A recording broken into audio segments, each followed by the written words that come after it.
My name is Lily. I live with Emily, who I consider to be like a real sister to me now. My parents passed away in an accident when I was starting high school. Since then, I've been living with my brother Owen. To be honest, I've always disliked Owen.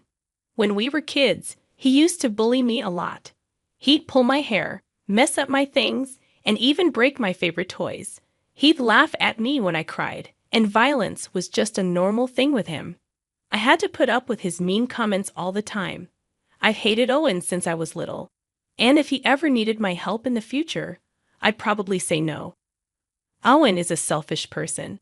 He always thinks he's the best and hates losing. He's the kind of person who would hurt others to get what he wants. After our parents died, an uncle offered to take us in, but Owen didn't want to go. I wasn't sure about leaving our home to live with a relative I barely knew, but Owen and I thought we could handle things on our own. Living alone was hard, but we managed. However, Owen and I stopped talking. He started going out at night and hanging out with rough people, which made me dislike him even more. A few years after Owen finished college and got a job, he suddenly brought home a girlfriend named Emily. She's really beautiful and elegant. I couldn't understand why someone as lovely as Emily would want to date someone as awful as Owen.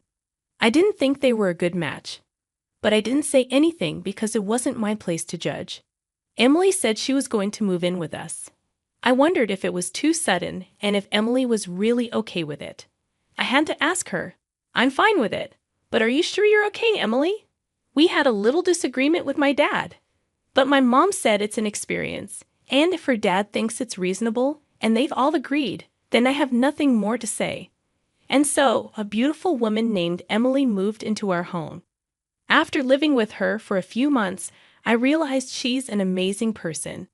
She took over all the household chores that I had been doing. At that time, I had graduated high school, but hadn't gone to college. I had no ambitions and was used to doing housework. Above all, I didn't have the confidence to do housework while going to university. But Emily encouraged me to find my passion, saying it's never too late. Ever since my parents passed away, my life had been a cycle of chores in school. I'd wake up, make breakfast, do laundry, go to school, and then come straight home to clean and make dinner. I didn't have time for friends or part-time jobs. I was living like a mom during what should have been an exciting time in high school. I didn't even have a boyfriend, not that I was interested, until Emily pointed it out. I hadn't realized I had no hobbies or passions. Looking back at my high school life, I felt a bit lonely. I remember talking with friends in middle school about wanting to get part-time jobs and boyfriends in high school. I decided to reconsider my future. I thought I'd start with a part-time job, but I didn't want to leave all the housework to Emily, so I helped her whenever I could. One day it struck me, is Emily actually amazing? I was pretty confident in my cooking skills, since I've been doing it ever since we lost our parents. I also often looked at books. Initially, I thought Emily, with her elegant demeanor, wouldn't have much experience with housework. I was wrong. Emily was perfect at cleaning, laundry, and especially cooking. Her cooking was so good she could be a pro. It made me wonder again why she was with Owen, who has such a terrible personality. I started to admire Emily. I thought of her as a real sister. She said she felt the same way about me. We even started going out for meals and hanging out. But Owen didn't seem to like that Emily and I were getting along so well. Years later, Owen found himself at the center of a major incident. One day, after several years had passed, I got a call. By this time, I had already moved out and was living on my own. The call was from Owen. For some reason, he was furious and yelled over the phone, "What are you doing on the day of the ceremony? You better not miss it." I responded, "What ceremony? I haven't received an invitation." Owen sounded puzzled and said, "Huh." But I decided to tell him the truth. Why Owen thought he could get married after doing what he did was beyond me. Let's rewind to the time when Emily started living with us. After Emily moved in, the bullying had mostly stopped. But there was a day when Owen became physically violent toward me. It started because Owen was angry at Emily. Owen would take the lunchbox to work that Emily prepared for him. But one day Emily overslept and couldn't make his lunch. Owen was furious about it. To me, it seemed like a minor issue. When Owen got home that day, I talked to him about the morning incident. Why get so mad at her for a missed lunch? Nobody's perfect. People oversleep sometimes, I said. I didn't mean anything deep by it, but Owen didn't like what I said and suddenly became enraged. A woman who's going to be my wife should be perfect at everything.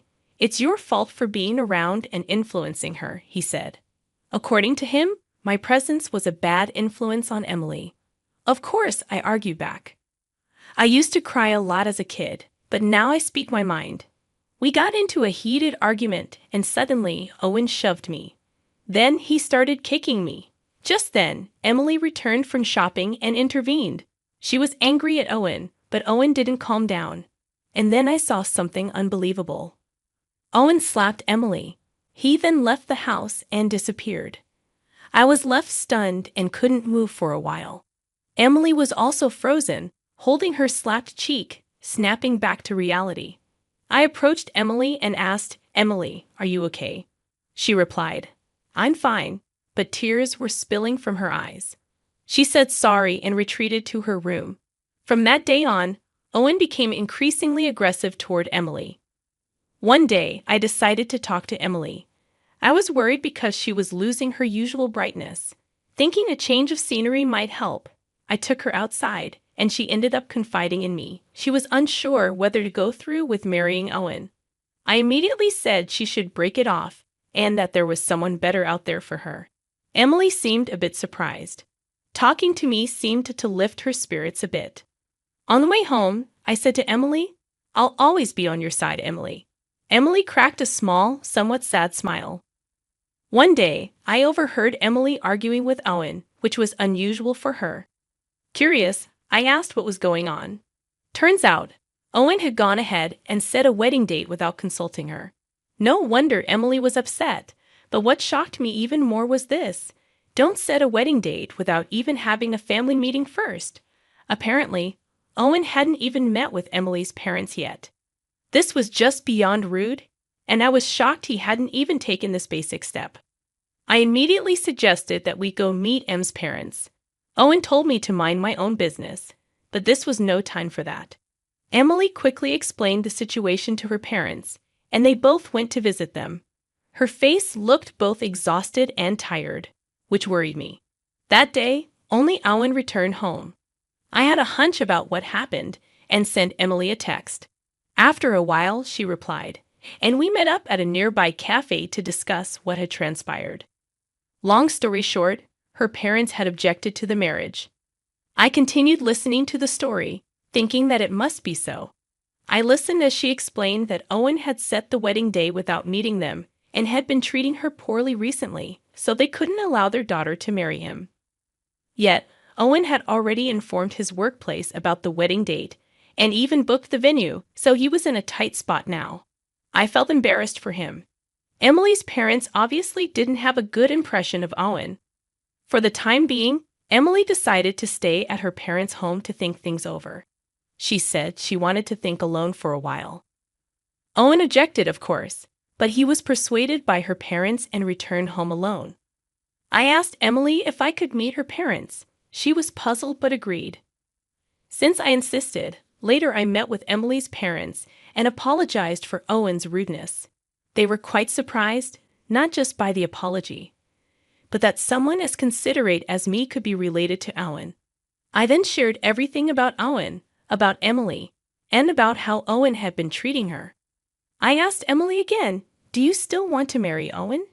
Emily responded, "I'm not sure."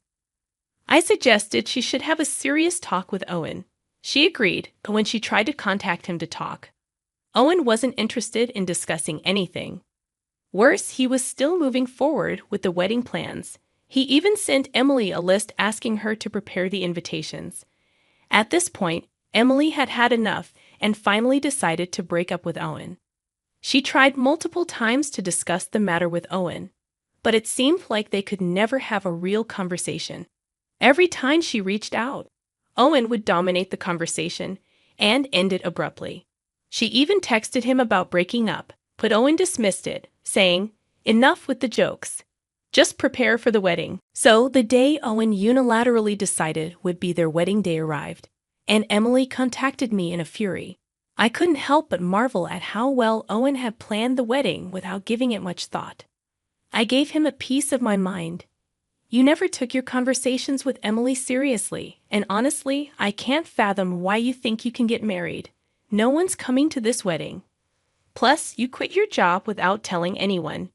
You've lost all credibility with that." I hung up the phone. That's right. Owen had quit his job without telling anyone. Emily found out about this during an incident, and Owen had contacted her as well. Emily and I were together at the time, expecting his call. I thought I would definitely get a call. "What's going on? Why aren't you coming? Why isn't anyone coming? I've told you multiple times that I want to break up. You never listened. You even went ahead and planned a wedding. So I thought you might as well go ahead with it." Emily finally told Owen everything. She hadn't sent out invitations because she didn't want to get married. But he had told people at work about the date, so she contacted them to cancel the wedding to avoid causing them any inconvenience. That's when she first heard that Owen had quit his job. She intended to talk to Owen again. But given his usual attitude, she decided to let it go, saying goodbye and hung up. After hanging up, Emily looked relieved and refreshed. She apologized to me, but I was more than satisfied with the outcome. In the end, Owen had brought this upon himself. He never took his relationship with Emily seriously and made all the decisions on his own. If he had taken the time to have a serious conversation with Emily, things might have turned out differently, but that's neither here nor there now. Emily has been worried about living alone. I had anticipated this and had already decided to move out and live on my own. I had even finalized the lease and just needed to move later. After moving, Emily and I continued to be as close as best friends. I told her I would miss her as if she were my sister, but she assured me there was no need to part ways. Since then, we've gone out for meals, hung out, and even traveled together. I spend my days working part-time, trying to find what I really wanted to do. Emily, being the incredibly capable and thoughtful person she is, also started a part-time job where I worked. Emily is the whole package: beautiful, talented, and incredibly considerate. She quickly became popular at work. One day, Emily mentioned she might be getting stalked by someone. Given how amazing she is, it wasn't surprising. Worried, I decided to accompany her home whenever possible. Then, one day, it happened. Emily was attacked on her way home. I couldn't be with her that day because I was sick. I thought the stalker had given up, but it turns out they were just waiting for Emily to be alone. She was almost dragged into an alley, but a passerby happened to rescue her. Emily was surprised to see the person attacking her. It turned out to be my older brother, Owen. Owen was arrested. I heard about it the next day. During police questioning, Owen admitted he had been stalking Emily, waiting for an opportunity. He acted because I wasn't there to protect her. Hearing this broke my heart. As much as I despised Owen, I never thought someone from our own family would commit a crime. Emily was shocked, of course, but I was even more devastated. I apologized to Emily and her parents and thanked the person who saved her.